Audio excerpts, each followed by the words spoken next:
ओम शांति। तो हम लोग पढ़ रहे थे बाप दादा का इशारा, बेहद की वैराग वृत्ति धारण करो। ये मुरली है 15 सितंबर 1971। यह स्मृति सदैव रहे कि मैं निराकार से साकार में आकर यह कार्य कर रही हूँ। बीच बीच में हर कर्म करते हुए इस स्थिति का अभ्यास करते रहो, तो निराकार हो साकार में आने से निरंकारी और निर्विकारी जरूर बन जाएंगे। यह अभ्यास अल्पकाल के लिए करते भी हो, लेकिन अब इसी को सदाकाल में ट्रांसफर करो। तो सदैव यह स्मृति रहे कि मैं निराकार से साकार में आकर यह कार्य कर रही हूँ। तुमको नशा रहना चाहिए कि ये खिदमत किसने दी है। आज वरदान में बोला है बाबा ने, तुम सब कौन हो? खुदाई खिदमत का। तो सदैव यह स्मरण रहे, कार्य किसने दिया हुआ है। सदैव ये स्मृति में रहे कि खुदा ने हमको खिदमत दी है, इसका तुमको नशा रहना चाहिए। तो क्या हो जाएगा? सहज योग, सहज योगी बन जाएंगे। सहज योग की विधि से सहज योगी बन जाएंगे। तो यह अभ्यास अल्पकाल के लिए करते भी हो, लेकिन अब इसी को सदाकाल में ट्रांसफर कर दो। कौन सा अभ्यास? कि मैं निराकार साकार में आकर यह कार्य कर रही हूँ। मैं हूँ निराकार, परंतु साकार में आई हूँ। किस लिए आई हूँ? कार्य करने के लिए। और कार्य करते ही मुझे फिर वापस। तो यह अभ्यास सदाकाल में ट्रांसफर कर दो इस अभ्यास को। ये भी एक है बहुत छोटा, परंतु ये भी अभ्यास है कि मैं निराकार आत्मा इस तन में आई हूँ सेवार्थ। मैं निराकार आत्मा इस तन में आई हूँ खिदमत करने के लिए। मैं निराकार आत्मा साकार में आई हूँ। और कितना समय के लिए आई हूँ? थोड़े समय के लिए आई हूँ। यू वैरागी भी बने हो। वैराग्य वृत्ति है, लेकिन कितने लेकिन है बाबा के? किताब है पूरी एक लेकिन पर। स्पार्क वालों ने किताब बनाई है लेकिन पर, इतनी मोटी। हर चीज में लेकिन शब्द कहाँ कहाँ बाबा ने प्रयोग किया है। तो वैरागी तो हो, वैरागी तो बन गए, वैराग वृत्ति भी है, लेकिन क्या? बेहद का नहीं है, लेकिन सदाकाल का नहीं है, लेकिन थोड़ा थोड़ा है। कभी है कभी नहीं है, सदा नहीं है, यथार्थ नहीं है। बेहद नहीं है, सदा नहीं है, यथार्थ नहीं है, कभी कभी का है और सम टाइम वाला है, ऑलवेज वाला नहीं है। लेकिन सदाकाल के लिए और बेहद के वैरागी बनो। सदाकाल के लिए, हमेशा के लिए, निरंतर के लिए। निरंतर पावरफुल स्थितियां और निरंतर पावरफुल वायुमंडल की आवश्यकता है। संडे की मुरली, निरंतर पावरफुल स्थितियां, निरंतर पावरफुल वायुमंडल की आवश्यकता है। तो सदाकाल के लिए और बेहद के वैरागी बनो। नहीं तो कोई हद की वस्तु वैराग वृत्ति से हटाने के लिए निमित्त बन जाती है। इतना कमजोर वैराग्य है कि हद की वस्तु निमित्त बन जाती है वैराग को नष्ट करने के लिए। कौन सी हद की वस्तु वैराग को खत्म कर देती है? साधन खत्म कर देते हैं। और वस्तु है, वस्तु वस्तु मोह नहीं, वस्तु वस्तु वस्तु सारे साधन, सारी चीजें दैनिक उपयोग में लाने वाली। और वस्तु जो स्वयं में नहीं है, दूसरों के पास है, उसको हाँ, वो चाह। हमारे पास ये नहीं है, उसके पास वो है। हम क्या करें अब? ये होता तो हम भी ऐसा कर लेते हैं, ये होता तो ऐसा हम भी कर लेते हैं। फिर भी नए नए मॉडल जो निकलते हैं। वस्तु वस्तु अर्थात साधन, वस्तु अर्थात कोमल बहन आ जाओ। और आज जो चीज है पुराना हो गया, नया चीज निकला है, उसको देखकर बोले। अच्छा नया, हाँ नया, पुराना नहीं चाहिए। लोग क्या कहेंगे, वही मोबाइल, ये तो बहुत पुराना मॉडल है। आजकल तो दुनिया कहाँ है, तुम कहाँ हो, दुनिया कहाँ जा रही है और आप कहाँ वहीं पड़े हो, वही पुराना। अभी जमाना कौन सा है। तो वस्तु, उसमें मोबाइल या कोई भी वस्तु, गाड़ी, वस्तु और मोबाइल, गाड़ी, और कौन सी वस्तु बेहद के वैराग को खत्म कर देती है देवेंद्र भाई, कौन सी वस्तु है हद की। कपड़े, जूता, हर एक जगह जाने के लिए अलग अलग, वहां जा रहे तो वहां, वॉकिंग के लिए जाने के लिए दूसरा जूता, मधुबन में ले जाने के लिए दूसरा जूता। हाँ नहीं, उसकी बात नहीं चल रही है, जरूरत की बात चल रही है। कोई भी हद की वस्तु वैराग्य वृत्ति को हटाने के लिए निमित्त बन जाती है। कोई भी वस्तु हो सकती है, फिर वो कोई भी हो सकती है, छोटी से छोटी, बड़ी से बड़ी, सूक्ष्म अति सूक्ष्म।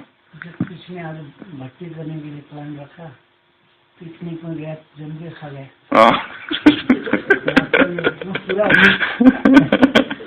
वही पूरा हो गया।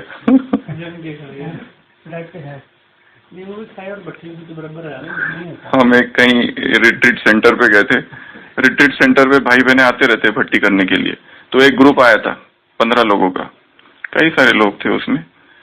तो अभी नई जगह थी, हम भट्टी करने तो आए हैं, परंतु जगह भी तो देखनी होती है। तो पहले दिन कहीं देखने गए, फिर दूसरे दिन कहीं गए, तीसरे दिन भी कहीं चले गए, अभी चौथा दिन तो जाने का था, तो अभी भट्टी तो हुई नहीं, तो चलो बोले अभी बाबा के कमरे में 1 घंटा तो बैठ के आना ही है। आए थे किस लिए, भट्टी करने खास, परंतु समय इधर उधर चला गया देखने में, साइट सीइंग में। तो 1 घंटा फिर भट्टी करके स्वयं को संतुष्ट करके वहां से गए। तो कोई भी हद की वस्तु वैराग्य वृत्ति से हटाने के लिए निमित्त बन जाती है।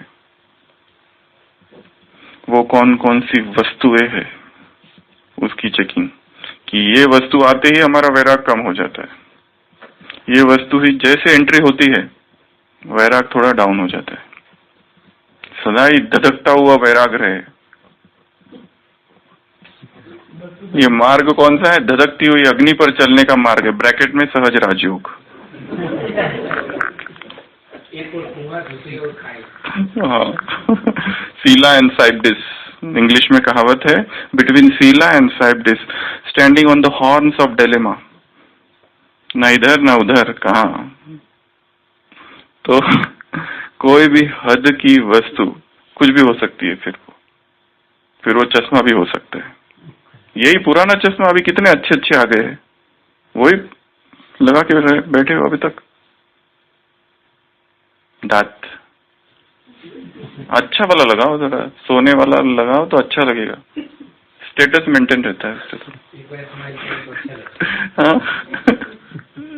स्माइल करते ही चमकता है अंदर से, कितना अच्छा लगता है। शूज अलग अलग, नकी पे वॉकिंग के लिए दूसरा, इधर आने के लिए दूसरा, अलग अलग चाहिए। स्वेटर, जैकेट, गाड़ी, पानी, फर्नीचर, हाँ फर्नीचर भी अच्छा चाहिए। वो कहा सुनाया था ना, एक कौन सी कहानी थी, वो विदेशी भारत में आता है भ्रमण करने के लिए, तो क्या कहानी है वो, ऐसे ही कुछ है ना। हाँ, तो वो उसको पूछता है कि भाई तुम्हारा सामान कहाँ है, तो बोलता है कि मैं तो ये हूँ, विजिटर हूँ, सामान कुछ है नहीं मेरा। तो उसको गेस्ट हूँ, तो उसको अपने घर ले जाता है सन्यासी।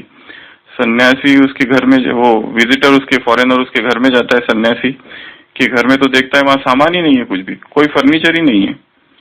तो वो विजिटर उसको पूछता है, फॉरेनर तुम्हारा फर्नीचर कहाँ है, तो बोलते फर्नीचर कहाँ का, मैं भी विजिटर हूँ इस धरती पर। तुम भारत में विजिटर हो तो तुम्हारा सामान नहीं हो, मैं इस धरती पर विजिटर हूँ, आगंतुक, तो मेरा कहाँ से सामान आ गया कोई। तो वस्तुएं, और कौन सी वस्तु है? हाँ, पार्सल, पर्स। पर्स, हाँ, माताओं की पर्स तो इतनी बड़ी रहती है कि उसमें कोई दूसरा बैठ जाए, अंदर पर्स लेकर ही घुसती है। नहीं, पर्स यहाँ बैठेंगे और पर्स बाजू में, बाकी उधर दब दब के बैठे, पर पर्स को अलग से जगह है। हाँ जरूरी है संभालना। हाँ, संभालना तो है, पर वहाँ कोई बैठ भी सकता है। टोली लेने के लिए हर बार अनाउंस करना। हाँ, टोली लेने के लिए हर बार अनाउंस करना पड़ता है कि पर्स बनना है। हाँ, पर्स लेकर ना। अरे इधर भी आ जाओ, ध्रुव इधर आ जाओ, इधर आ जाओ। कोमल, कमल भाई इधर आ जाओ। तो पर्स तो बहुत बड़ी माया है। कोई कोई तो बहुत बड़ी रहती है, कोई कोई की छोटी रहती है, कोई कोई यहाँ भी रख देते हैं, वो अच्छा है, कोई बाजू रखते हैं। और मोबाइल भी बजता है जबरदस्त। हाँ, रिंगटोन भी बजता है तो मुश्किल है माताओं का। पहले तो 2-3 चेन खुलती है, किसमें मोबाइल है, कौन से इसमें, वही पता नहीं चलता है। पहली चेन खुली, फिर उसमें नहीं है, फिर दूसरी, पहले तो यही नहीं पता चलता है कि उसका बज रहा है, दूसरे बताते हैं कि माता जी मोबाइल बज रहा है, तो फिर चेन खोलना चालू होती है। फिर वो चेन खुली, फिर उसमें से निकाला कि देखा, तब तक बजना चालू ही है। हाँ, तो बजना चालू है, फिर उठा के बाहर जा रहे हैं, गेट के बाहर, तब तक भी बजना चालू है। फिर वहां से जब चालू किया, फिर जोर जोर से बातें करना भी चालू है, और वो सब करके फिर 10 मिनट में फिर से योग में, फिर थोड़ी देर में और चालू हो जाता है। कितने योगी तो वस्तुएं, और कौन सी वस्तुएं है? सेंट भी लगाते हैं, अच्छा पावरफुल सेंट लगा के आते हैं। सूक्ष्म वतन से आधे से ज्यादा नीचे आ जाते हैं, बाकी बैठे हुए। कौन सा? बेड, चारपाई ना? हाँ, फर्नीचर में आ गया वो। बैच, बेड, हाँ, सब अच्छे से अच्छा चाहिए। तो ये सारी वस्तुएं क्या करती है? कोई भी नहीं तो कोई भी हद की वस्तु वैराग्य वृत्ति से हटाने के लिए निमित्त बन जाती है। अभी आगे नेक्स्ट मुरली 19 जुलाई 72।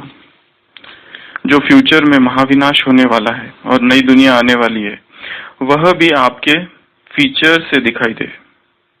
महाविनाश कहाँ से दिखाई दे? फीचर से। कैसे?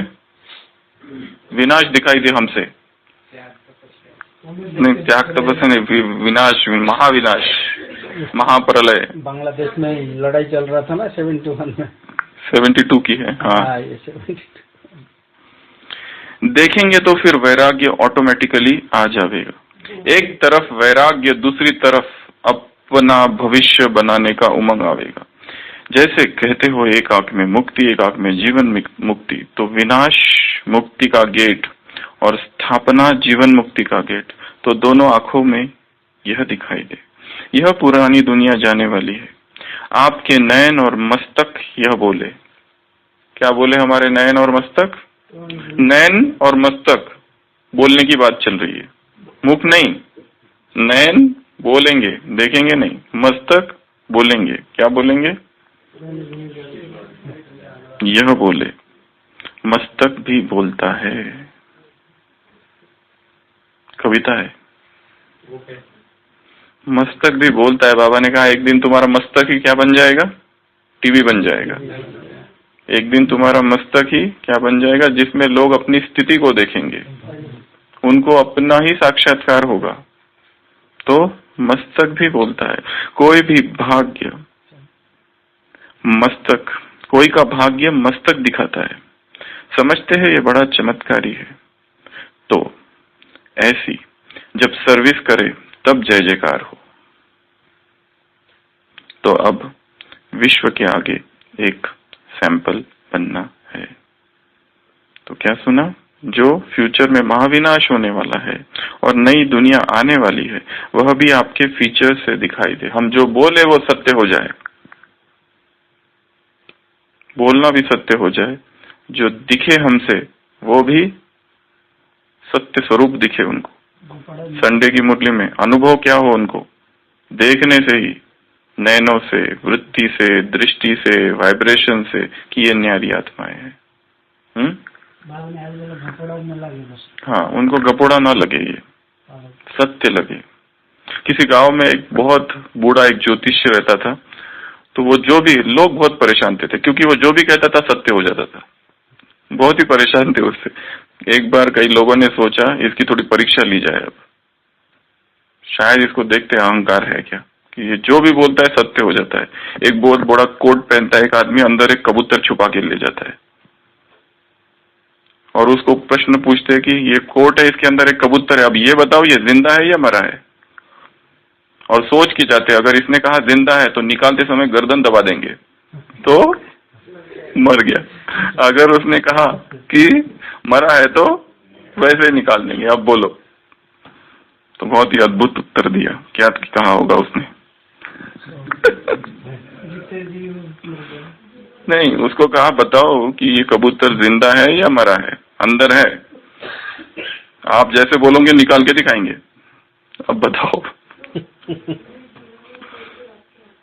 हाँ, it is all in your hand. English कहानी है, it is all in your hand. ये जिंदा है या मरा है, ये तुम्हारे हाथ में है। तो जो हम कहेंगे वो सत्य होगा, क्योंकि हम वही कह रहे हैं जो उसने हमसे कहा है। फिर आगे ये मुरली है 19 सितंबर 72। एक तरफ मधुरता, दूसरे तरफ इतना ही, फिर बेहद की वैराग वृत्ति। वैराग वृत्ति से सिर्फ गंभीरता मूर्त रहेंगे? नहीं। वैराग अर्थात क्या? गंभीरता, सीरियस योगी। वैराग का अर्थ क्या है? गंभीरता, बिल्कुल, जो बिल्कुल हंसे ही ना। रमणीकता, फिर वो तो रमणीकता हो गई, संसारिकता आ गई फिर तो। उसको देख करके दूसरा रोना शुरू न कर। राजी कितनों को किया? नाराज को राजी किया है क्या राजी को राजी किया? वास्तविक गंभीरता, कितना पावरफुल महावाक्य है। वास्तविक गंभीरता रमणीकता में समाई हुई है, विरोधाभास, परंतु सत्य है। अब तक के जो धर्म है, अब तक के जो सन्यासी है, वो सब मरे हुए सन्यासी है। अब तक के जो धर्म है वो सब थके हुए धर्म है, लड़खड़ाते हुए धर्म है। जान निकल गई है, थक चुके हैं सारे धर्म और सारे सन्यासी। बाबा ने जिस धर्म की स्थापना की है संगम युग पर, वो हंसता हुआ धर्म है, खिलखिलाता हुआ धर्म है, लाइव, उसमें जान है उस धर्म में। वो मरा हुआ धर्म नहीं है। नहीं तो कोई भी सन्यासी देखो कितनी उदासी रहती है उसके चेहरे पर, क्योंकि हंसने का निषेध है वहां पर। अंदर में क्रोध तो पूछो मत, और अहंकार की तो पराकाष्ठा है। उसको अगर गलती से भी यहाँ वहां सीट दे दो तो गुस्सा हो जाएगा बहुत। और ये धर्म कैसा है हमारा? जिसमें रमणीकता समाई हुई है। आधुनिक धर्म बाबा ने स्थापन किया है। थका हुआ नहीं है, रोता हुआ नहीं है, लड़खड़ाता हुआ नहीं है, नाचता गाता धर्म है ये, जिसकी कभी किसी ने कल्पना नहीं की थी। वह तो अज्ञानी लोगों का गंभीर रूप होगा, तो बिल्कुल ही गंभीर। रमणीकता का नाम निशान नहीं होगा। इतना गंभीर धर्म है, बुद्ध को कभी किसी ने हंसते हुए नहीं देखा। गंभीर धर्म है। लेकिन यथार्थ गंभीरता का गुण रमणीकता के गुण संपन्न है।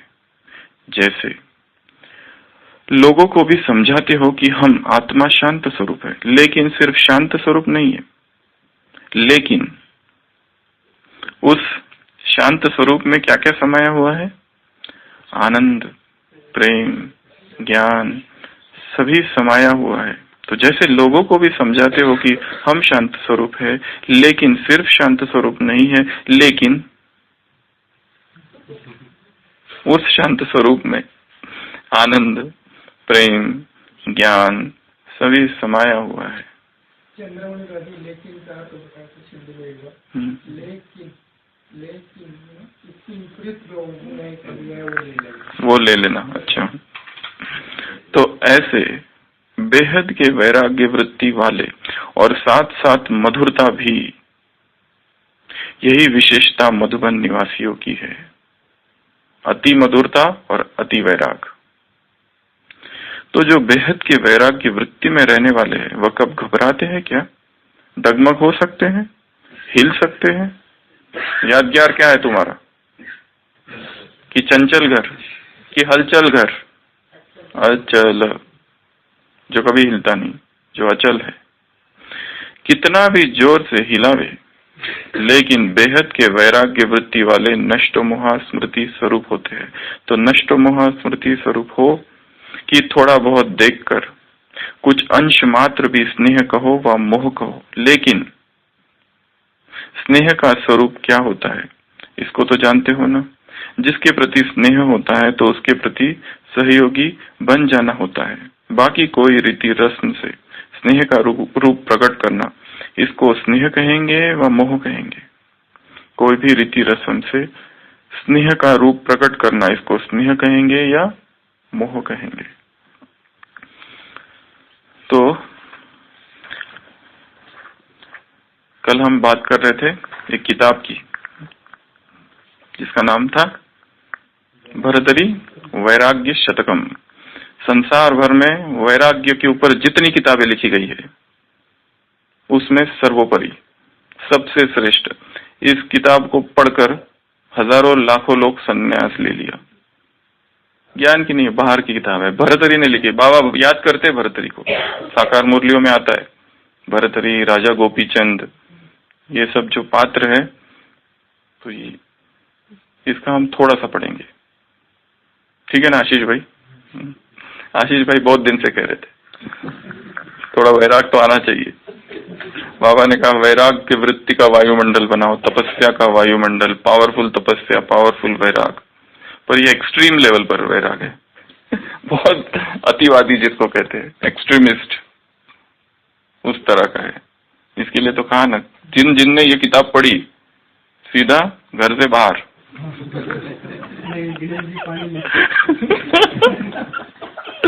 वो रुक नहीं सकते संसार में किताब पढ़ने के बाद। ऐसी ऐसी बातें उसने लिखी। हम अपने काम का पढ़ेंगे थोड़ा थोड़ा, बाकी तो बहुत है। शतकम अर्थात 100 बातें, 100 श्लोक, वैराग्य शतकम। यही जो व्यक्ति था सन्यासी बनने से पहले एक भोगी राजा था। जब वो भोगी राजा था तब उसने और 2 किताबें लिखी थी, एक तो नीति शतकम और सौंदर्य शतकम। भोग विलास की किताबें है। भोग विलास की जितनी किताबें होंगी संसार में, उसमें वो किताबें सर्वश्रेष्ठ है, उससे ऊपर और कोई किताबें नहीं है। इतना उसमें भोग समाया हुआ है। पर यही व्यक्ति जब सन्यासी बना और वैरागी बना तो ये किताब लिखी, जो कि हट्ट योगियों के लिए उनका सबसे बड़ा शास्त्र है। जब भी संसार के प्रति मोह उत्पन्न होता है तो लोग इसको खोलकर उसका एक श्लोक पढ़ते हैं तो तुरंत वैराग्य पूरा स्थापित हो जाता है। दो प्रकार के वैराग होते हैं, एक है तीव्र वैराग्य, एक है मंद वैराग्य। तीव्र वैराग्य कहता है ठीक है आज नहीं कल छोड़ देंगे, ये चीज छोड़नी है ना तो जल्दी क्या है, टाइम है। हाँ ये मंद वैराग है सर, ये मंद वैराग है कि आज नहीं देखेंगे कल। तीव्र अर्थात अभी के अभी, तुरंत, ताबड़तोड़, विदाउट एनी फर्दर डिले, अविलंब। जैसे कोई एक स्त्री होती है, वो अपने पति को कहती है कि मेरा भाई कई समय से, कई साल हो गए संन्यास लेने का प्रयत्न कर रहा है, उसकी तैयारी अभी तक पूर्ण हो ही नहीं है। रोज सोचता है कि आज संन्यास ले लूं, फिर सोचता है आज ले लूं, पर वो फिर सोचता है कि अभी मैं तैयार नहीं हूं, तो क्या क्या करूं मैं उसको। तो वो पति कहता है मैं बताता हूं क्या करना चाहिए। फटाफट कपड़े बदलता है, गेरुए वस्त्र धारण करता है और कहते हैं मैं चला अब, बस फिर वापस कभी लौट कर नहीं आता है। ये है वैराग। वैराग्य अर्थात झटकता हुआ वैराग चाहिए। ये छोटे मोटे वैराग से काम नहीं चलता है। बाबा ने कहा वैराग्य वृत्ति से, तुम्हारी वैराग्य वृत्ति से दूसरों को इच्छाओं से बचाओ। आत्माएं परेशान क्यों है, आत्माएं दुखी क्यों है, अशांत क्यों है? हद की इच्छाओं से। हद की इच्छाओं से बचाने का मार्ग कौन सा बताया संडे? वैराग्य वृत्ति के द्वारा।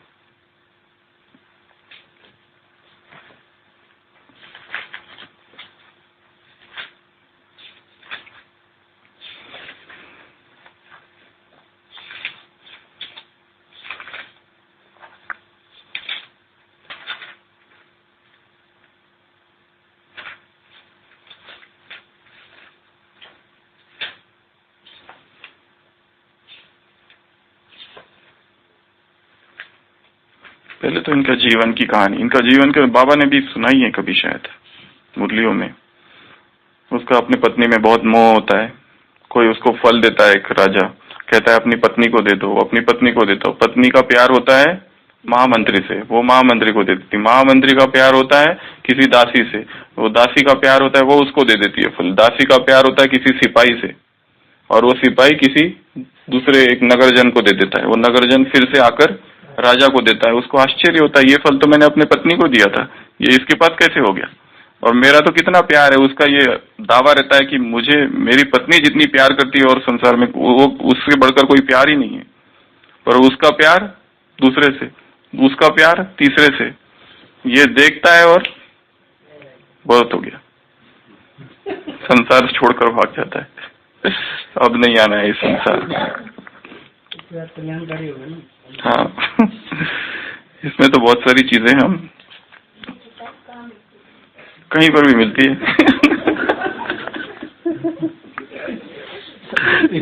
इंटरनेट पे मिल जाएगी आपको। ये बीच का श्लोक से चालू करेंगे हम। वो लिखता है, ये चौथे नंबर का श्लोक है, भर्तरी वैराग्य शतकम। धन मिलने की उम्मीद से मैंने जमीन के पेंदे तक खोद डाले, अनेक प्रकार की पर्वतीय धातुएं फूंक डाली, मोतियों के लिए समुद्रों की भी थाह ले ली, राजाओं को राजी रखने के लिए भी कोई बात न उठा रखी, मंत्र सिद्धि के लिए रात भर शमशान में एकाग्र बैठा हुआ जप करता रहा। पर अफसोस की बात है कि इतनी आफतें उठाने पर भी एक फूटी कौड़ी तक न मिली। इसलिए हे तृष्णे, हे इच्छा, अब तो तू मेरा पीछा छोड़। क्या क्या किया उसने? यह जान सुनकर कि जमीन में धन है, मैंने जमीन को पेंदे तक खोद डाला, पर कुछ भी हाथ ना आया। रसायन सिद्ध करने या सोने चांदी बनाने के लिए मैंने अनेक तरह की धातुएं फूंक डाली, पर रसायन ना बना। फिर मैंने यह जानकर कि समुद्र रत्नों की खान है, उसमें मोतियों की इफरात है, मैं समुद्र में भी घुसा और उसकी थाह ले ली, मगर कुछ हाथ ना आया। फिर यह सोचकर कि राजाओं की सेवा करने से धन हाथ आता है, मैंने उनको संतुष्ट करने की भी भरपूर चेष्टाएं की, पर उन्हें सब तरह से खुश किया, पर फिर भी धन ना आया। शेष मैंने मंत्र सिद्धि करनी चाहिए, इतना सब कुछ किया पर कुछ भी हाथ नहीं आया। फिर लास्ट में सोचा थोड़ी मंत्र सिद्धि करो। उसके लिए मैं रात भर अकेला मरघट में मुर्दों के पास बैठकर मंत्र जापता रहा कि वशीकरण मंत्र सिद्ध हो जाए और राजाओं को वश करके धन प्राप्त करूं। पर यहाँ भी मुझे निराशा का ही सामना करना पड़ा। सारी चेष्टाएं करने पर भी एक फूटी कौड़ी तक न मिली। इसलिए हे तृष्णे, हे इच्छा से बात कर रहा है। क्या बात कर रहा है? अब मैं निराश हो गया हूँ, मुझे सर्वत्र अंधकार ही अंधकार दिखता है।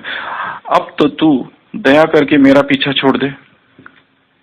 इच्छा से बात कर रहा है। अभी बाबा से बात। इच्छा से क्या बात कर रहा है कि कितना मुझे तुमने भटकाया है। ये योगियों के लिए भी है, ज्ञानियों के लिए भी है और ब्राह्मणों के लिए भी है। यहाँ आ गए, ब्राह्मण बन गए, सब कुछ पा लिया, परंतु इच्छाएं कम कहाँ हुई है? इच्छाएं तो बढ़ती जा रही है। ये चाहिए और वो चाहिए, ये साधन चाहिए और वो साधन चाहिए। अच्छा, वो साधन मिला, वो भी, उसमें भी कुछ नहीं, सबको पता चलना चाहिए ये साधन हमारे पास है, उसकी एक दूसरी सेपरेट पार्टी।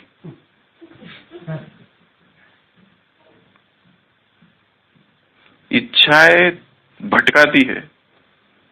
लिख रहा है ये कि मैंने इतना कुछ किया, और आखिर में इच्छा से बात कर रहा है कि हे इच्छा, हे तृष्णे, अब तो तू मेरा पीछा छोड़। चाहे यहां, चाहे संसार में, चाहे गृहस्थ में, व्यक्ति सोचता है कि सुखी हो जाऊं, शादी करता है, सोचता है बच्चे हो जाए, बच्चे हो जाते हैं, फिर भी सुखी होता है क्या? कभी सुखी नहीं हो पाता है। एक के बाद एक इच्छा मल्टीप्लाई होती जाती है, एक के बाद एक इच्छा बढ़ती जाती है। ये मिला, अब वो चाहिए, ये मिला, अब वो चाहिए। इच्छाएं कभी कम होने का नाम ही नहीं लेती है। इसके लिए ये क्या कह रहा है? इच्छाओं से बात कर रहा है कि अब तो तू दया करके कम से कम मेरा पीछा छोड़। इसका यही मतलब है कि भाग्य के विरुद्ध चेष्टा करना वृथा है। जितना धन भाग्य में लिखा है उतना ही बिना कोशिश किए मिल जाएगा।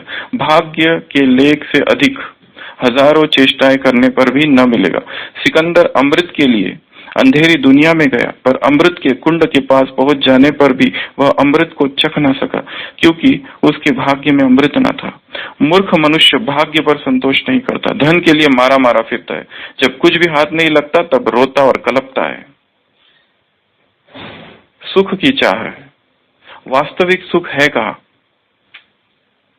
खोज ये है, सबसे पहला तो जानना ये सबसे महत्वपूर्ण है कि सुख है कहाँ, सुख का उगम स्थान क्या है। अभी जहां हम सुख प्राप्त करने की कोशिश कर रहे हैं वो भोजन में, क्या वास्तव में उसमें भोजन में सुख है? अगर वो जिलेबी सही में इतनी स्वादिष्ट है तो अस्पताल में पड़ा हुआ वो मरीज जिसको पी लिया है उसे तो खाने की भी इच्छा नहीं हो रही है। अगर ये सर्वविदित सत्य है कि वो बहुत ही स्वादिष्ट वस्तु है तो सबको स्वादिष्ट लगनी चाहिए, सबको ही अच्छी लगनी चाहिए, पर उसको तो नहीं लग रही है। फिर स्वादिष्ट है या नहीं? हमको तो बहुत स्वादिष्ट लगती है, सबको लगनी चाहिए, पर मरीजों को तो नहीं लगती। उनको तो देखते ही वो उल्टी। तो जो भी नई नई जो इच्छाएं उत्पन्न होती ही रहती है हृदय में, सोचता है आज ये करूं तो ये मिलेगा, ये करूं तो जो ये मिलेगा। जबकि बाबा ने हमारे संपूर्णता की परिभाषा क्या दी है? नष्टो इच्छा मात्रम अविद्या, इच्छाओं से अविद्या हो जाए। जो इच्छाएं हो वो कौन सी इच्छाएं हो? बाप को प्रत्यक्ष करने की, बाप समान बनने की, ये उमंग हो, ये फूरना हो। बाकी वो सारी इच्छाएं जो हमें वैराग्य वृत्ति से नीचे गिराती है, वो सारी इच्छाएं जो हमारी स्थिति को नीचे गिराती है, वो सारी इच्छाएं जो हमें मार्ग से भटकाती है, वो सारी इच्छाएं से हमें मुक्त होना है। इसके लिए अगर दमन भी करना पड़े थोड़ा बहुत तो कर लो, क्योंकि वो संतुष्ट तो होती नहीं, कितना भी उसको संतुष्ट करने की कोशिश करो। उनके प्रति रहम दिल नहीं बनो कि एक इच्छा आ गई। एक सन्यासी जंगल में बैठ के तपस्या करता था, अचानक एक दिन इच्छा हुई कि थोड़ी जिलेबी खा लूं। अब क्या करे? अब सन्यासी तो है परंतु इच्छा तो प्रकट हो गई, अब क्या करे? उससे लड़ाई तो, इच्छा एक तरफ, दूसरी तरफ उसके सिद्धांत, मर्यादाएं, नियम, इच्छा बीच बीच में फिर आ रही है, फिर आ रही है, फिर आ रही है। तो क्या करूं अब? तो फिर उसने सोचा अभी कुछ तो करना ही पड़ेगा। फिर गया मार्केट में, जिलेबी खरीदी, फिर लेके आया, फिर सारी जिलेबी जो लिया उसको सब मिट्टी में मिला दिया और फिर अपने मन को कहा, हे मन, तुझे जिलेबी चाहिए ना, खा, ये है।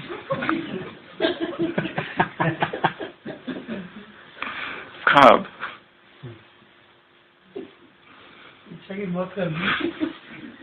इच्छाओं के स्वभाव को समझना। इच्छाओं पर डायरेक्ट आक्रमण करोगे तो वो प्रलयंकारी रूप धारण करेगी, गिरा देगी आपको। माया हर बात में बुलाती है, कल की मुरली चंबे में फंसाती है, पंख तोड़ डालती है। तो माया से अगर युद्ध करना है तो उसी तरह युद्ध करना है उसको। उसको समझ के। उसकी भी कमजोरी देखो, माया की क्या कमजोरी है, उसको वहां पकड़ो। सीधा आक्रमण करोगे, इच्छा आ गई, ये चाहिए, अभी उसको कितना भी समझाओ, नहीं नहीं नहीं, वो मानती है क्या? उसको चाहिए ही। जब तक उसको नहीं मिल जाएगा शांत नहीं होगी वो। तो उसको थोड़ा पीछे के दरवाजे से अटैक करो उसके ऊपर, भिन्न भिन्न रूप से उसको सोचो, अलग अलग रीति से सोचो। और जो भी इच्छा एक क्षणिक है, आई, और उसको यही सोचना है, साक्षी होकर देखना है। अगर इच्छाएं आती है तो आने दो, ठहरी है मन में, देखते रहो, अपने आप विलीन हो जाएगी। इसके लिए बाबा ने कहा है सेवा इसी के लिए दी हुई है। सेवा में स्वयं को बिजी कर दो तो वो गुम हो जाएगी। उस समय ज्ञान का अध्ययन करना या केवल योग करना बहुत मुश्किल है, क्योंकि वो बार बार आएगी। सेवा में लगा दो स्वयं को, बिजी कर दो स्वयं को। ठीक है, तो आज हमारे जीवन का सबसे महत्वपूर्ण दिवस है, जब हमारा बायोग्राफी लिखी जाएगी, जीवन कहानी, जीवनी लिखी जाएगी। तो उसमें एक बात होगी, जो भी लिखेगा इतिहास में, क्या लिखा होगा उसमें, इस तारीख को इस आत्मा ने किससे मुलाकात की थी, वो उसमें लिखा जाएगा। जिन जिन की कहानियां लिखी गई है, उनके जीवन का वृत्तांत तो उसमें वो सारी बातें हैं। तो जब हमारी जीवन कहानी लिखी जाएगी तो उसमें क्या होगा आज के दिन के लिए, कि आज भगवान के सामने बैठे थे, भगवान से मिलन मनाया था, वो सर्वश्रेष्ठ सत्ता, उसके सम्मुख आज हम होंगे। और ये संकल्प करके ही जाना है कि वो जो भी कहेगा तुरंत वहीं के वहीं धारण करेंगे, वो जो भी कहेगा उसको तुरंत वहीं के वहीं प्रतिज्ञा करेंगे। उसके आते ही ऐसी एक कोई कमजोरी जो लंबे समय से चल रही है उसको दे देंगे। और जो कल संडे की मुरली, जो अव्यक्त स्थिति में स्थित है, उनको वरदान सहज मिल जाते हैं, तो उससे कोई ना कोई ऐसा एक वरदान ले लेंगे। ऐसी एक कमजोरी जो बहुत लंबे समय से नहीं जा रही है, सारा कुछ करने के बाद, ऐसी कोई एक इच्छा जो छिपी हुई है और जो बीच बीच में आती है और फिर विलीन हो जाती है, फिर आती है, फिर गायब हो जाती है, ऐसी वो इच्छा को पकड़कर स्वाहा कर देना। ऐसी वो कमजोरी, ऐसी वो इच्छा, ऐसी वो वासना, ऐसी वो कमी, ऐसी वो खामी, अपने अंदर जो भी है सब उसको दे देना, तो वो हमको उससे मुक्त कर देगा। और ये हमारे लिए सबसे बड़ा चांस है, डायरेक्ट उसके सामने बैठकर उसके वाइब्रेशंस में, भूमंडल पर महाज्योति का अवतरण, सबसे बड़ी सत्ता इस संसार की। आज तक तो गुरुओं की शरण में गए, मनुष्यों के पास से सुना, अभी डायरेक्ट भगवान के वाइब्रेशंस में। केवल लिखते नहीं बैठना है मुरली, कई लोग लिखते रहते। बाबा उधर ड्रिल करा रहे हैं, वो ड्रिल भी लिखते रहे, ड्रिल चालू है उधर। बाबा कह रहे हैं कि अभी ऊंचते ऊंच परम धाम में बैठकर बाबा के साथ बैठ आत्माओं को रहम की दृष्टि दो, वो भी लिख ही रहे। इधर योग चालू है, वो भी लिख रहे, सब लिख रहे। वो मिलने वाला है तुरंत, लिखने की आवश्यकता नहीं है बहुत ज्यादा। मुख्य कुछ है वो लिख लो जो याद रहे। तो जैसे वो वहां बैठकर सारी सभा को साक्षी होकर देखता है, हम अपनी सीट पर बैठकर उसको साक्षी होकर देखें कि वो कैसे देखता है सबको। ये भी एक अच्छा अभ्यास है, उसको देखना कि कैसे वो इंटरैक्ट करता है, कैसे वो बात करता है, कैसे वो देखता है, कैसे वो बोलता है, उसका सब कुछ कैसा है, निराला है। वो है ना मधुरम, सुना है ना मधुरा गीत जो गोपियां गाती है, अधरम मधुरम। भगवान का कैसा है, अधर, उसके होठ मधुर, वदनम मधुरम, उसका मुख मधुर, नयनम मधुरम, हसितम मधुरम, उसके नयन भी मधुर और उसका हंसना भी मधुर, हृदयम मधुरम, गमनम मधुरम, मधुराधिपति रखिलम मधुरम। वो मधुराधिपति है, बाबा ने कहा है, बाप है स्वीट का पहाड़। वचनम मधुरम, उसका बोलना भी मधुर, उसके जो वचन है वो मधुर। चरितम मधुरम, उसका चरित्र मधुर है। वसनम मधुरम, उसका जो गमन करना है वो भी मधुर है। वलितम मधुरम, वली तो हाथ में पहनने का होता है। चलितम मधुरम, वो चलता भी कैसा है, मधुर। भ्रमितम मधुरम, उसका जो घूमना फिरना है वो भी मधुर। मधुराधिपति रखिलम मधुरम, मधुर, मधुरता से परिपूर्ण है वो, इतना मधुरता से भरा हुआ है। वेणुर मधुरो, उसकी जो मुरली है कैसी है, मधुर। रेणुर मधुरा, रेणु अर्थात पुष्प, पुष्प जो है लगाए हुए, आपके लगाए हुए पुष्प भी मधुर है। पानीर मधुरो पादो मधुरा, उसके पद कमल जो है वो भी मधुर है। नृत्यम मधुरम, वो जो नाचता है, नाचते हैं ना बाबा, वो भी मधुर है।